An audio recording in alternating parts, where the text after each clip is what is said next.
Everybody, welcome back to the Insiders Lounge. Today we have another episode and another special guest, Fionn. Season 2, thank you for joining us. Yeah, thanks for having me, Chad. Really excited to be here. Congratulations on season two.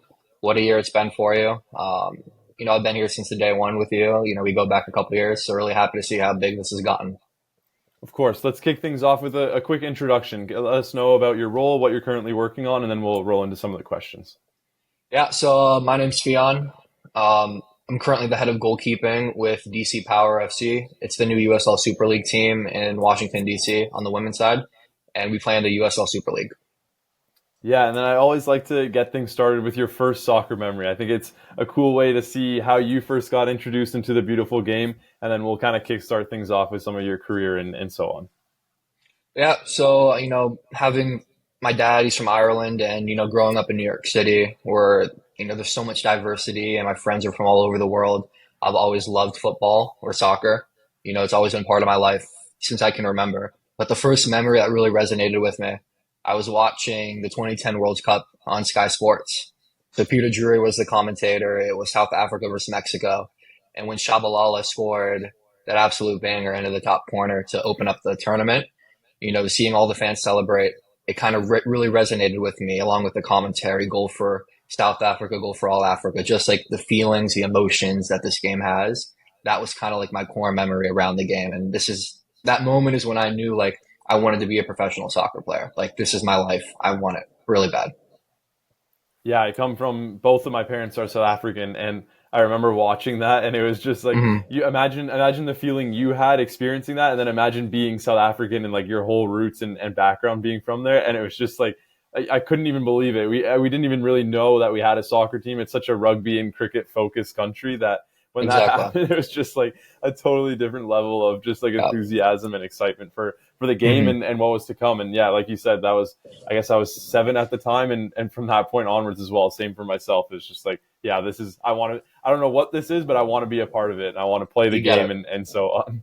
We'll get into Exactly. your childhood there. You mentioned obviously that being your first memory, and you mentioned growing up in New York. I want to learn a little bit more about your childhood. It's always fascinating to dive into someone's upbringing and how they obviously came to the game, but also just how they were growing up in general. Yeah, so I grew up in the New York City. So, kids from New York City, like Manhattan especially, they kind of grow up, with an earthly view. So like I went to a school with kids from like Portugal, Israel, England, like all over the world. So that was really fascinating. I have two brothers, two younger brothers, so I'm the oldest of three. My mom, she's from New York City herself. My dad, he's from Ireland. He came over here, late 90s. And then when I was about 11 or 12, we decided just to pick up and move down to Florida because the city life was a bit too fast paced and we kind of wanted to reset and have some more time for ourselves. I want to get into goalkeeping. Obviously, a unique pathway into playing soccer. How did that first come about? Were you always a goalkeeper? And then let me know a little bit more about your youth career and so on. I wasn't always a goalkeeper. My whole life, I really looked up to, I'm a Manchester United fan. So I loved Gary Neville. There was just something about him. I always wanted to be a right back. Gary Neville, the leadership, the aura that he brought to the team. I always wanted to be him. So up until I was about 11 or 12, I had middle school tryouts when I first moved to Florida. And I was trying out as a right back. I don't think it was going too well. And I was really desperate. This was my first opportunity to play on a team that traveled a bit and I really wanted to make the middle school team. So I was like, okay, it's not going well. How can I secure my spot in the team? So I thought I'd play goalkeeper for the first time. And I played here and there, picked up with friends and whatnot. So I played goalkeeper. That was it. A couple days later, I see the list of who made the team. I made the team. I thought I made it as a right back, but then the coach said, no, you're the goalkeeper. And from training off during preseason, the first 2 weeks, I was playing goalkeeper every day. I was really loving it. Seeing the game from that unique, position, seeing all 10 players and, controlling the game, making the saves, you know, I was hooked from that moment on. And And then then so I played a season in middle school. I got identified by the local youth club. So I played, 3 years of youth from like 12 to 15. And, I was able to kind of make, ODP state pool, play FSPL, different tournaments, but nothing too impressive as a youth player. yeah, and then we discussed obviously 15 became a pivotal age for you. Can we discuss why that was pivotal and sort of how that changed your life, but also your soccer career going from one to another? So I realized I was a decent goalkeeper. I had good handling. I made the saves I was supposed to. I had decent distribution, just decent service. But what I really thought I had a good thing was my mind for the game. I saw it, and I was addicted to the game. Every day I was watching games, watching training, doing whatever I can to kind of learn more. And I had a really good brain behind the tactical side of the game. And I realized there was I don't know what day it was, but there was just kind of one moment where I was like, I'm not going to be able to play professionally, where this could be my full-time job. So how do I make this game my full-time job? How do I make this game my life? And I realized I should hang up the playing boots and then become a coach. And, maybe play a couple more years, have fun with my friends in high school, maybe try and play college. But for me, it wasn't worth it because I needed to figure out how do I set myself and how do I set the game as my life. So 15 years old, hung up the playing boots, and I became a coach right after. Yeah, I want to kind of go through the different opportunities you've had. Obviously, you mentioned that we've known each other for quite a while now, so it's been cool to see your career and your journey slowly go from one step to the next, and now you're obviously at the pro level. But let's start all the way from that first opportunity in coaching, and if you could give me a quick summary of your career in coaching so far. Yeah, so when I was 15 years old, hung up the playing boots. My goalkeeper coach at the time, he was understanding of it, like my reasoning behind it. And at the time, he offered me like a role under him to kind of just learn under him at the youth at the club. For me, I wanted to be thrown into the deep end. I wanted to kind of be uncomfortable. I kind of wanted to run things on my own and see how good I was at the time, on my own. So I turned it down, nicely, and I moved to a rival club in the town who didn't have a goalkeeper coach or a dedicated goalkeeper coach. So I went to the director of coaching. I was like, I'm 15, I know, but like if you take this chance on me, you won't be disappointed. In a lot of hesitations, understandably. And I just said, okay, like if you don't pay me for the first season, there's no risk for you. You get a free goalkeeper coach. Like, let me do that for you. He was like, yeah, okay, we can do that. So first season, work totally free. I'm doing 3-4 goalkeeper sessions a week. I subsidize my pay through private training and refereeing at the time as well. I do that for a couple years. Then comes senior year of high school. So I'm like, I need to start looking for my next steps. And I think naturally, if I'm going to college to get my undergrad degree, surely there's a college out there that doesn't have the budget for a goalkeeper coach. So maybe I can, advertise myself as an undergrad goalkeeper coach. I don't need pay. Just give me an opportunity to come in, get my undergrad degree, and you'll have a free goalkeeper coach for 4 years. So I send a lot of emails out. I'm going to college showcases to kind of just talk with whoever college coach I can find. I'm writing emails, writing letters even to athletic departments, cold calling, cold texting. And then Brett Parker, he emails me back. He says, yep, let's give you an opportunity. Just come out to a training. We'll talk a bit more. We'll go over some ideas, how we can make it work. We got along really well, and I took that job. And then throughout my time at St. Leo, I was able to coach at Tampa Bay United. They have a new location in Wesley Chapel. So I helped run that new club as well.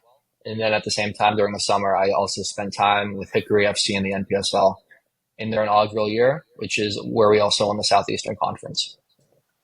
When you transitioned at 15 years old to wanting to get into coaching and then starting your coaching career, did you get criticism from people around you? Because you're in an extremely unique position. You don't hear a lot of 15-year-olds wanting to get into coaching and trying to build a career in coaching. I'm curious some of the criticism or feedback you got from people around you. I don't think it wasn't criticism. I think it was more question, like the most reactions I got were, why would you stop playing? Like, you're still young. Like, a lot of older coaches and people are like, oh, I wish I was your age. I'd keep playing. Like one of my biggest regrets is not playing for longer. And I keep getting those regrets where people telling me the regrets, but for me, I didn't really care. I knew that this is what I wanted. I'm not quitting because I knew I wasn't good enough. Like, I'm quitting because I needed to make this my life. And for me, it was a small sacrifice to stop playing and having fun with my friends if I could gear myself towards making football my life. So it wasn't really criticism. It was just more like, take advantage of your youth and play as long as you can. And I was like, I understand it. Like, I still play with my friends. I still play pickup. I still play Sunday league whenever I can. But I needed to make coaching my life so I can truly get a huge head start to where I am today. And when we go back to that 15-year-old, did you have a long-term plan? Like, did you have a vision of like, okay, I'm going to do this, then I'm going to do this, then I'm going to do this? Or was it sort of just going by the day, by like staying in the present moment? I had a year by year plan until I was Mm. like 40. I had a year, I was going to use my experience at the USL 2 level during the summers and learning under all these coaches. I was going to go from USL 2 to Major League Soccer. Like I had this whole plan, why it would work.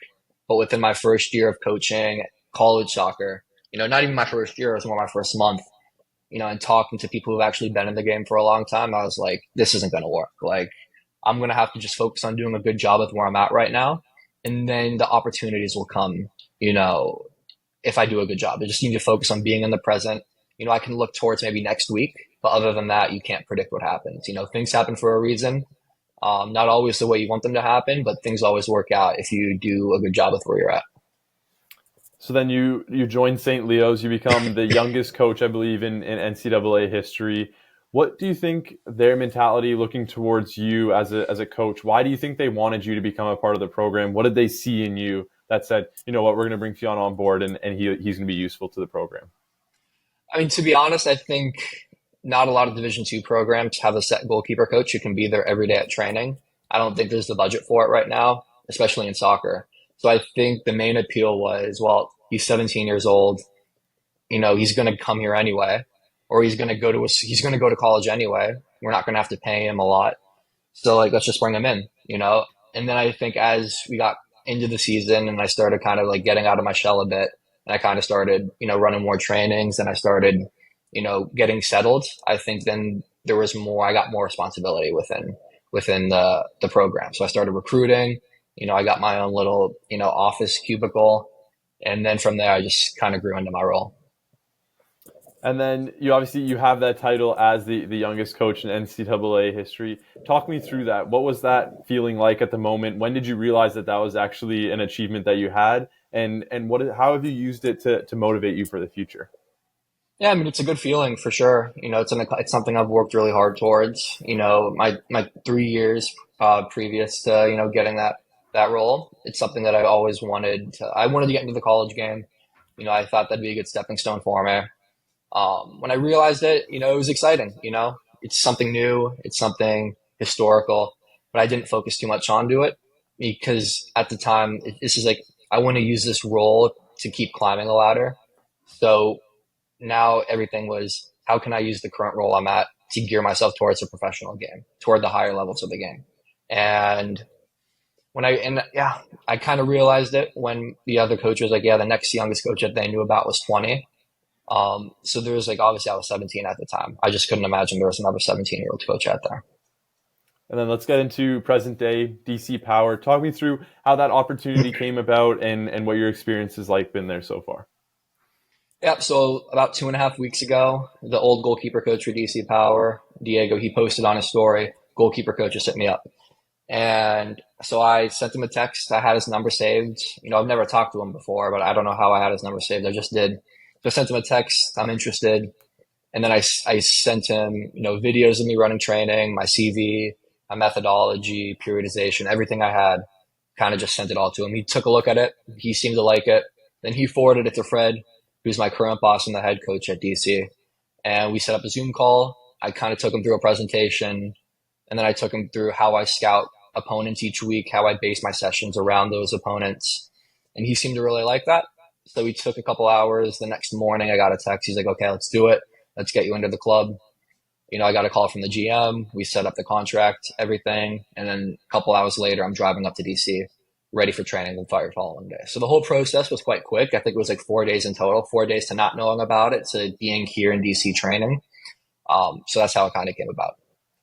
And what was your thought process during that time? Obviously, like you're mentioning, it's a quick transition. You're getting ready for the college season ahead, and then all of a sudden, all this just happens at once. Talk me through kind of your thoughts during that time. I didn't, to be honest, it was just so quick and so crazy, and so many moving pieces, like getting housing ready, and I didn't really have time to think about it until you just asked me that question. So in hindsight, it's just kind of crazy, like I'm 4 days away from moving into St. Leo for the college season. And all of a sudden, I have to make all these calls, letting people know that, I'm stepping down from my role at St. Leo. I need to take like a year off from doing college and getting my undergrad degree. I need to call my boss at TBU. I need to let the players know what's happening. So it was all just a lot of moving pieces. But in hindsight, like I was pretty nervous about it. I didn't expect it to come through. Like I've gotten my foot in the door at a lot of professional environments where I get interviews, I make it to the last round, but I never actually got the job.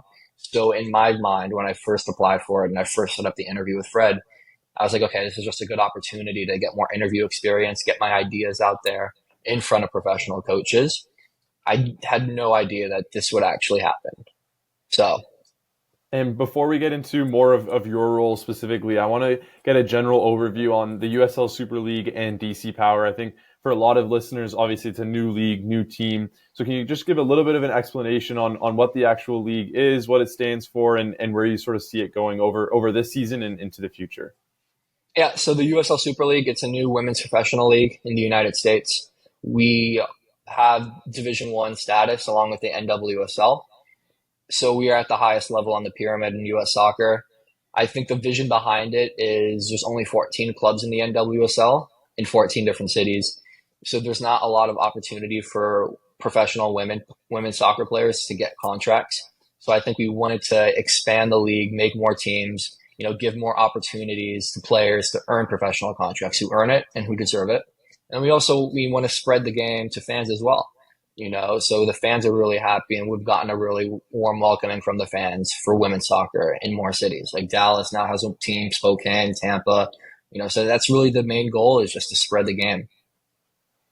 And then we spoke on sort of your career before this now, where you worked at the youth level, you worked at the men's college level. What is your experience like working on the women's side, and how has it been so far now with the professional team? I don't have any experience on the women's side, to be honest. Everything has been, GSA, my first role, I coached the girls who were ranged from like 12 years old to about 16, 17 years old. But that level, it doesn't even translate to the professional women's level, because that was just like a local youth club, right? Where the girls, it was just something for them to do. Whereas here, it's like there's money on the line, there's contracts, it's their livelihood. So I've never had this experience, professional level or women's. So it's kind of, I'm learning two things at once. But I've learned that, when I coach men, I just tell them what to do. I show them that I'm competent in what I'm doing, and then I get their buy-in. Whereas with the women, I've found myself having to explain things more, having to explain the reasoning behind it. And I think at first it was difficult, because I'm just like, okay, why not just listen to me? But I think it's made me into a better coach in the past 2 weeks, because now I'm having to think about why I do things more. I'm having to think about more coaching points, and I'm having to come up with better explanations, which is really good for my development as well. Let's get more specifically into your role, head of goalkeeping. What does that actually look like on a day-to-day basis? You've been there a few weeks now, so you can kind of get an idea of what that routine looks like. So I'm curious, what is that routine actually like, and what are some of the things you're working on? Yeah, so we report to the offices around 12 to 1 o'clock, me and the other coaches. Training is usually at 3:15. We'll do video with the whole team around 2:45, kind of like what we're going to work on, what we want it to look like. And then afterwards, I'll sit down with Morgan and Addie and Lizzie, and I'll go over what they thought of the session. I'll pull up video clips from the session if I noticed anything that we need to like work on quickly, and then we'll kind of just do like an overview. And from there, if it's match day +2 or +3, when we're back, I'll go over the game with Morgan or whoever played in that game, and kind of just break down each moment that they had the ball, whether it's in possession or out of possession. And then I'm also the set piece coach as well. So I'm usually in the office with Fred and the other assistant coaches, kind of like planning set pieces. Fridays is when we run set pieces, and I'm kind of in the middle of that, getting everybody set up and getting everybody into position. And now you've been with the team for a few weeks now, so you can get a better understanding. What is the actual state of the team? How does it look from your end? And what was your actual involvement in the recruitment side? Obviously, you joined quite late, so was there any opportunities for you to work on that side, or are you kind of working from a slate that's already been set beforehand? The team's looking really good. We're a couple months behind the other clubs in the league in terms of player signings. Like there was another team I'm not going to mention, but they had all their players signed on contracts before we had a single player signed. So with how far behind we are looking really good. We picked up our first clean sheet on our first point on the road at Tampa. Very good team. We made it difficult for Carolina Ascents in the first match week. So just the way we play as well, we play a really good style of football, which I like to be a part of, building out of the back, keeping the ball on the ground when we can, overloads.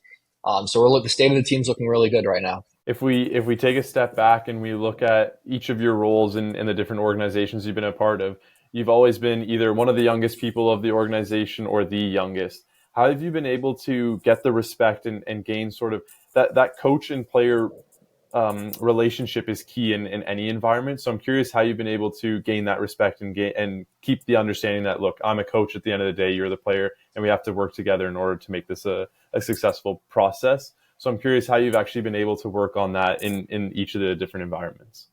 Well, I think you just said it yourself. We have to work together. I think a lot of coaches, at the higher levels especially, they just want to coach you. They want to tell you what to do as a player. But for me, especially as a goalkeeper coach, I think it's really important that we do work together. It's me and three or four other goalkeepers, so it's a tight knit environment. Goalkeepers usually get all the blame, get all the stick from the team. So it's really lonely to be a goalkeeper. So I think being a goalkeeper coach, you need to kind of be there for them as well, and you need to go through the crap with them. So I think being the youngest, I'll go to them and be like, this is my experience. This is what I've done at all my environments. This is my experience. I'll tell them some of the mentors I've learned under, my methodology, how I train, why I train that way, kind of how I see the four pillars of the game and how I kind of periodize and go over the cycles. And then I'll say, look, I'm young. You guys are older than me. So if I can learn something from you, I will. But I'm hoping that I can also teach you something and you could get some takeaways from me when you're working under me, when you're being coached by me. Yeah, I And I think it's think that really gets a good response from them. yeah, it's that reality that age is just a number, and you actually started extremely early in coaching, so you do have a similar amount of experience as a normal 20-something-year-old would have, but you just started that much earlier. So I think that's a good point of view to at least look at it that way. Yep, exactly. Are there lessons or things that you've learned from your previous clubs that you're now able to bring to the professional level? I'm curious if you had any insights where you're able to go like, oh, this is something I brought from St. Leo's or from Hickory FC or from some of the academies that you worked with, where you can now bring that into the day-to-day world now. I think just being upfront and direct, especially, at the professional level, spending the past couple of years with college age players and the semi-pro levels, I tried, I think just being upfront with the players now, like what the reality is and not beating around the bush. I think that's the biggest lesson I've learned. And that's what's really helping me here is that players will respect you more if you're just upfront with them. You tell them what you know, you're not making things up. And I think that's the biggest takeaway I've gotten so far. And that's the biggest thing I've implemented here. If you could control, let's say, young goalkeepers as a whole, the development of young goalkeepers, what is one thing that you would change? Maybe in, for example, a lot of your experiences in the U.S. setup. So what's one thing you would change in the U.S. setup to help develop goalies in a new way, in an improved way? I think there needs to be more passion for the game. In the US alone, I think there's a lot of players who just play the game during the week, play one game during the weekend, but that's it. I don't think a lot of players realize that you learn the majority of the game through watching, through passion, through having a team to support. So in the US, I'd change like get more passion for the game. Find a team to support, to watch every weekend because you need to watch the game as well and how the tactics move. So as a goalkeeper, especially, it's important that you understand game models, how teams play because when match day comes for you to play as a goalkeeper, you need to control the team. You see the whole field. And I think goalkeepers need players overall, they just need to have more passion for the game in America and more of a buy-in for them. And then, as a whole, around the world, I think there needs to be more mental training, more psychological training, kind of like how to deal with downfalls, how to deal with letting a crap goal in. I think there needs to be more mental fortitude with goalkeepers around the world. You mentioned in your LinkedIn bio, I had a look at it before the interview. You said you had a sponge-like mindset, that you're a constant student of the game. I'm interested in hearing more about that. How do you approach the game, and what does that actually mean to have a sponge-like mindset? I think it's just I'm kind of shameless when it comes to networking. I've always been that way. I send letters to people's houses. I send cold text messages. Send emails, phone calls, whatever. And I love learning from new people, of all levels of the game. I'll just set up a call, be like, hey, I'd love to pick your brain, how you got to where you are today, how you see the game, methodology, etc. And I think the more people I learn from, the more things I can pick and choose from. So I like the way he does this, but I don't really like that. So then I kind of, through all the people I'm able to learn from, I'm able to kind of set up my own unique methodology behind goalkeeper training. We'll get into some of the Insiders Lounge favorites here. The first one, what is a mentor or an influential figure that has influenced your journey and that you've been able to, like you said, you sort of can gain an understanding from them and help build your own methodology? I think the biggest mentor, I've never really had a set mentor as a goalkeeper coach. So this past summer at Hickory FC, Carlos Rubio, the head coach there, he's probably one of the most brilliant coaches I've worked under so far. And he was a former goalkeeper coach as well, now head coach of a college program and semi-pro team, which will probably be on the professional pathway soon. So I think learning under him for 3 months straight, in the office, on the field, him giving me what like his feedback, his criticisms of my sessions, and I think being 3 months just getting a mentor every single day, that's played a huge part in my development. It's taken a couple of years to kind of have that mentor day in, day out. But I think without him, I wouldn't be ready for the current role at DC Power. So I think he's been my biggest mentor so far. You mentioned him being able to transition from goalkeeping coach to head coach.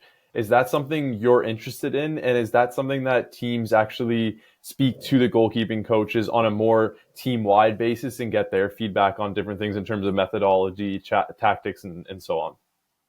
Yeah, my ultimate goal is to be a head coach or a manager. I think that's a lot of goalkeeper coaches' end goal, I think, from the coaches I've talked to.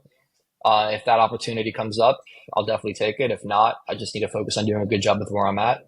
In my current environment, Fred, he does a really good job at like asking every coach on staff what they think and, tactics, where they see the game. So like this last weekend, he wanted me and the other assistant coach to team up together during halftime and kind of come up with a new lineup and how we can kind of do some changes to make the game more competitive with Tampa. And that was a good moment, because I was really involved at that moment and I really appreciated that. But to answer your original question, ultimately, I definitely want to be a head coach at some point. And I think we've spoken previously about the idea that goalkeepers sort of have a different point of view to everyone else. They see the whole field in front of them. And I think being a goalkeeping coach, you have that point of view, but you're also not in net, you're on the sideline. So you kind of have both point of views where you can analyze not only from the side, but you're also using a goalkeeper's thought patterns in the way you're looking at the rest of the team and so on. Yeah, exactly. We speak on the idea that the soccer industry, many industries are similar, but I think soccer especially has these extreme highs and lows. It's like a roller coaster where you have a win one week, then a loss next week, and you're just constantly battling this roller coaster ride. I'm curious, a moment, a tough moment that you've had, or a moment, a downtime that you're now able to look back at and use that as a form of growth and an understanding where you can sort of apply it to your day-to-day work. I think my senior year of high school, when I was kind of going through that process of finding my next step, it wasn't one specific day, but it was more like a couple months where I kept getting in touch with coaches. I kept meeting them in person at these showcases, and I kept getting turned down like, you're too young, you don't have the experience, maybe try being an equipment manager for a couple of years first, and then you can potentially move into a coaching role. And I kept getting turned down. And I think, at one point I started getting a bit demotivated. I was like, okay, maybe I'll just go to a random school and I'll coach at a youth club on the side as well. Like maybe that's my only way of coaching. Maybe I'm only good enough for the youth level, for the travel club level. But then obviously I got a chance from Brett. And from there I learned that you just need to keep pushing. Tough times are part of life, and you just need to keep having that mentality where something will work out if you want it hard enough. So I just kept working, kept networking, and eventually an opportunity fell in my lap. The sports industry is extremely competitive. And then once you start getting into things like coaching, it becomes even more competitive. And for you, you've been able to sort of hit that first marker where you've been able to hit that professional level. And that's extremely impressive from an outsider's point of view. I'm curious if you have advice now for others listening in. Maybe they're young, they're getting into coaching, they're getting into the sports industry, they're trying to break in and make it to that full-time job like you mentioned earlier. Do you have advice for someone like that in that position? Just be shameless. Just be shameless. You're going to get rejected. I guarantee you'll get rejected. That's, part of sport, part of professional sport, part of life is rejection. You just need to be shameless enough to just keep pushing. One rejection, keep pushing. You got to keep emailing, keep texting, keep getting a job. Don't stop until you're truly happy with where you are. If you could stop and you could say, okay, I truly think I've done everything I can, then okay, good for you. But if you can't say that to yourself, then there's always something more that you can do. Be shameless, never stop. If we zoom ahead to the end of your career, you're getting ready to retire as a coach and spend the rest of your days on Earth. What sort of legacy do you want to leave behind? What do you want to be known for? It's a good one. I think goalkeeper coaches, like myself anyway, and the goalkeeper coaches I've had the opportunity to talk and learn from, I think there's kind of like that general idea where goalkeeper coaches aren't supposed to be remembered by, like, we're not supposed to be known for anything, right? Like we can be known within our network, within the goalkeeping world, but the game's not about us. We're replaceable. You know, we are not the main characters. So it's our role is just how can we be there for the goalkeepers, for the club, for the team. So I think within my goalkeeping network, within my circles, my friends, my family, all my circles, I think I want to be remembered for, being a good developer, not only a player developer, but also a person developer. I think if I could leave a good impact on people, I think I'd be really happy with that.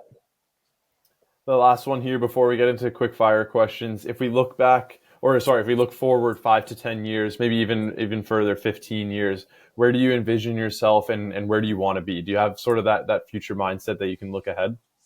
I have that future mindset in terms of I'm treating this job right now as an opportunity to learn and grow for an even better job, right? There's always something better out there, I think, for people as young as me. I think I'm still climbing the ladder, and I think it's a good question. I think a lot of coaches get stuck in that rabbit hole where they're looking, they have a year by year plan of how they're going to get to their ultimate goal. But I think that kind of takes away from living in the moment and focusing on doing a good job with where you're at. So in 10 years, I don't see myself anywhere particular. I just see myself at a job where I'm doing the best I can, where I am making an impact in the environment where I'm at. We'll get into the quick fire questions here. What is the most vital part of your daily routine? Do you have one thing that like just sets you up in the morning or something during the day where you have to get it done and it's kind of a part of that daily routine like I mentioned? I like to play Football Manager. I think I do it at night the most just to kind of unwind. I think, it's a video game obviously, but I want to be a head coach at some point. So I think it helps me kind of like, I've learned a lot about tactics and game models through Football Manager, ironically enough. And I think I get to put my ideas into that game and see what they look like. And I think that's really helpful for me, to kind of unwind, but also still stay connected to football. Yeah, and I think we've seen now more recently that Football Manager is starting to correlate to what is happening in real life. We're seeing a lot of managers either base their models off of something in Football Manager or they're just known to use it daily. And I think it's almost like a simulator, like you mentioned, where you can try out your methodologies, you can see what works, what doesn't, and then bring it to the real game and when you're playing day to day. Spot on. Do you have a favorite quote or saying, something that you live by? This is a quote that I learned like last week through another mentor, and that is, luck is when hard work meets timing. So I think that quote kind of keeps me going to keep working hard. And then, the opportunities I've had at St. Leo and now here, the timing. So if I work hard enough and I'm doing a good job, when the timing comes, I'll be prepared for the new opportunity. I always like to know someone's top recommendations if I visit their hometown. So we'll go to New York City here, or you can even do Florida. But I need to know a top food spot somewhere I got to go visit. I think New York City, go to Balthazar. It's a really nice French restaurant in the Soho area. It's also Pep Guardiola's favorite restaurant. The maitre d' always talks about knowing him. So I think if Pep likes it, it's definitely a spot that you should try if you're ever in the area. Do you read often? Do you have a book recommendation for us?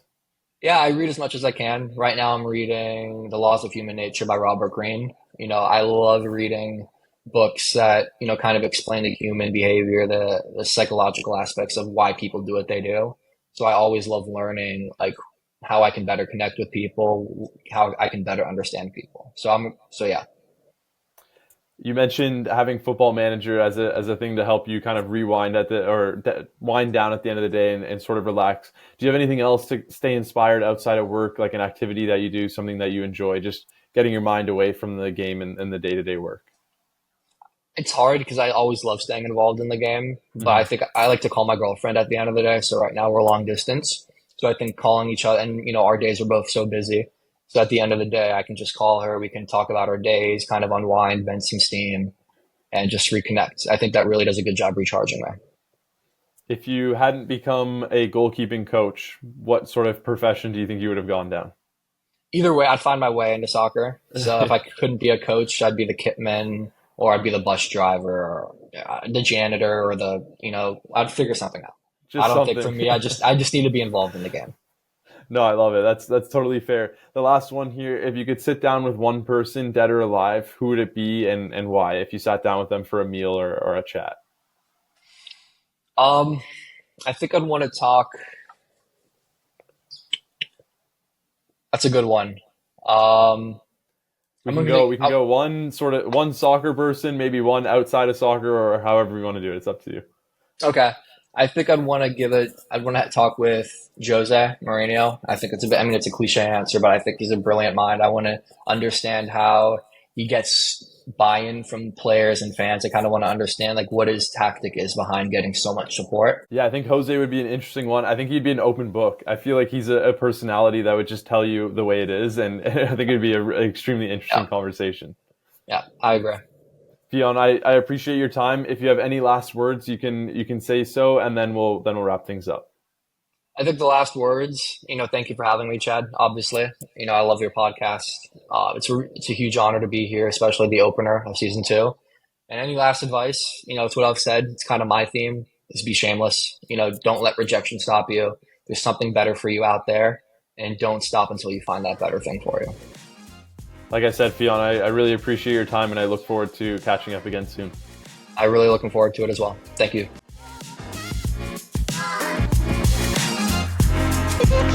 Wanna hear you go.